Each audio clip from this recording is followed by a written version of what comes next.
সকাল সকাল আমার ছোট মামা হুট করে ফোন দিয়ে বলে আমার মাকে আমাদের রাস্তায় যেতে। তারপর আমার ভাই আর আমার মা রাস্তায় যায়। আমার মামা আমাদের জন্য কিছু দুধ আর আম নিয়ে এসেছিল, তাই আমাদেরকে রাস্তায় যেতে বলতেছিল। তারপর আমার ভাই রাস্তায় গিয়ে আমার দুধগুলো নিয়ে আসে। আমার মামা কিছু দরকারি কাজের জন্য আমাদের বাড়িতে আসতে পারেনি, তাই রাস্তায় এসে ফোন দিয়েছিল। তারপর আমার ভাই যায়া নিয়ে আসলো আমার দুধগুলো। গত 1 বছর হয়েছে আমার নানি মারা যাওয়া, আর নানি মারা যাওয়ার পর থেকে আমরা বেশি আর আমার মামার বাড়িতে যাই না। কেন জানি আর নানির বাড়িতে যাওয়ার ইচ্ছাই হয় না। কয়েকদিন ধরে আমাদেরকে যেতে বলতেছিল আম খাওয়ার জন্য, বাট আমরা আম খেতে যাইনি। তাই আমার মামা আজকে আমাদেরকে আম দিতে এসেছে। যাই হোক, এই যে দেখো আমার বাবা আর আমার ভাই সকাল সকাল ঘুম থেকে উঠে জমি থেকে বেগুনগুলো তুলে নিয়ে এসেছে। আর প্রতিদিনের মতো আজকেও এই বেগুনগুলো আমার বাবা বিক্রি করতে নিয়ে যাবে বাজারে। আমাদের জমি থেকে প্রতিদিন প্রায় 20 কেজির মতো করে এই বেগুনগুলো উঠে। কিন্তু জানেন আমাদের এবার বেগুন করেছে, তাই বেগুনের দামই নাই। যাই হোক, দেখেন আমি কিন্তু এই আমটি খাওয়ার জন্য নিয়েছিলাম, বাট তাসফিয়া এসে বলতেছিল আন্নি এই আমটা আমি খাবো। সো কি আর করার, আমি আমটি তাসফিয়াকে দিয়ে দিলাম। আর এদিকে আমার ভাবে একটি তাল কাটতেছিল। আমার ভাই গত 4 থেকে 5 দিন আগে বাজার থেকে 2টি তাল নিয়ে এসেছিল। যেদিন তালগুলো বাজার থেকে নিয়ে এসেছিল সেই দিনই তাসফিয়া একটা খাচ্ছে, আর একটা তাল ছিল এটা কেউ খাচ্ছিল না। তাই আমার ভাবিকে বলতেছিলাম এটা আমাকে একটু কেটে দেন, আমি খাবো। আর আমার ভাবি বলা মাত্রই তালটি আমাকে কেটে দিচ্ছিল। এই তো ফাইনালি অনেক কষ্ট করে আমার ভাবি তালটি কেটে দিল, আর আমি আর তাসফিয়া তালটি খাচ্ছিলাম। আর এইদিকে আমার ভাই আমাকে বলতেছিল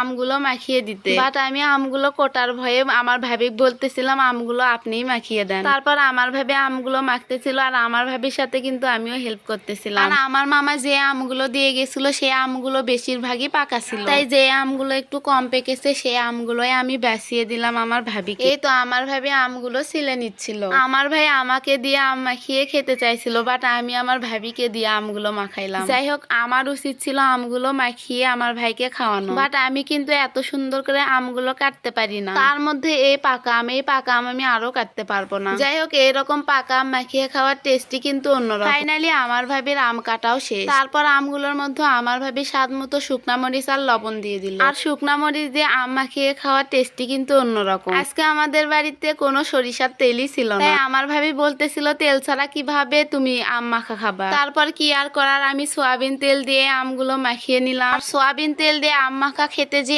এত স্বাদ হবে আমি ভাবতেও পারিনি। সত্যি আমার ভাবির হাতে সয়াবিন তেল দিয়ে আম মাখা খেতে অনেক স্বাদ হয়েছিল। তোমরা চাইলে সয়াবিন তেল দিয়ে আম মাখিয়ে খেয়ে দেখতে পারো। আর এইদিকে দুপুরে খাওয়ার জন্য আমার মা খুদছিদ্দ রান্না করতেছিল। আমার ভাবি সকালে আমাদেরকে খাওয়ানোর পর আমার মাকে বলতেছিল আজকে ভাত অল্প একটু আছে, দুপুরে হয়তো শর্ট পড়বে। তাই আমি আমার মাকে বলতেছিলাম দুপুরে রুটি ভাজতে। আমার মা আমাকে বললো রুটি বানানোর জন্য তো বাড়িতে কোনো আটাই নেই। তারপর আমি আমার মাকে বললাম আটা না থাকলে তাহলে খুদ সিদ্ধ করো, আজকে খুদ সিদ্ধই খাবো দুপুরে। যদি হয় খুদ সিদ্ধ, আর তার সাথে যদি হয় শুকনা মরিচ ভর্তা, তাহলে তো আর কথাই নেই। শুকনা মরিচ দিয়ে এরকম খুদ সিদ্ধ খেতে আমার অনেক পছন্দ। তোমরা কে কে শুকনা মরিচ দিয়ে খুদ সিদ্ধ খেতে পছন্দ করো তারা অবশ্যই কমেন্টে জানিও। আজ এ পর্যন্তই, দেখা হবে নেক্সট কোনো ভিডিওতে। আল্লাহ হাফেজ।